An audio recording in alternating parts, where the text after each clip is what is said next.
For lesson 6.3, it was on last Wednesday. It says simplify the expression using long division.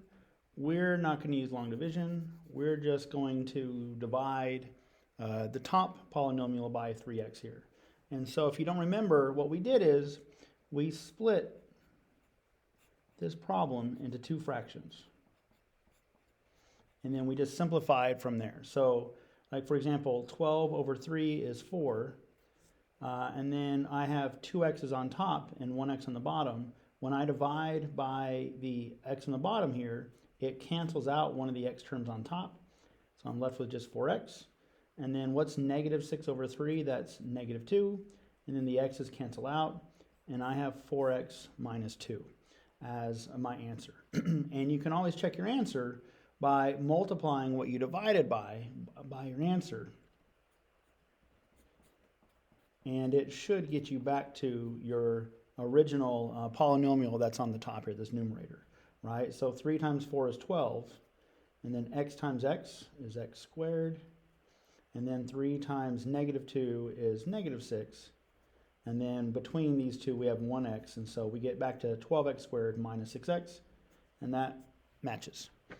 If you don't like to do it that way, you can always expand it instead. So I'm going to do that on 13. So again, I'm going to do the same thing I did before, but I'm going to modify it just a little bit here.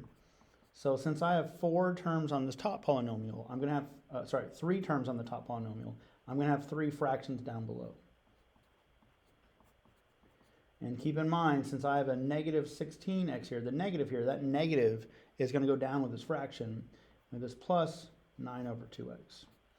And the idea here is you can expand this out if you need to. You can make this 14 times x over 2 times x minus 16 times x over 2 times x, and then plus 9 over 2 times x. That 9 just didn't come out right.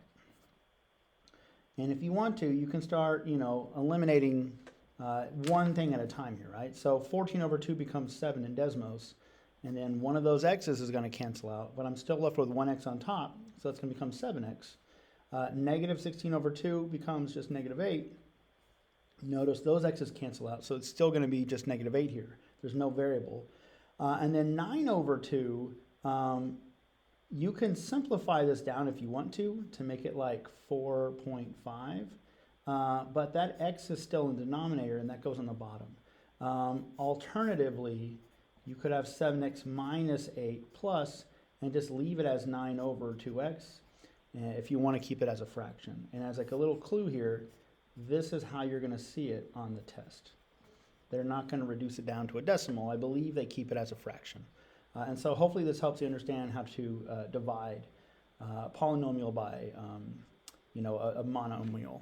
So any questions, please come to tutoring. Other than that, we're going to stop this video. So thank you very much. Bye-bye.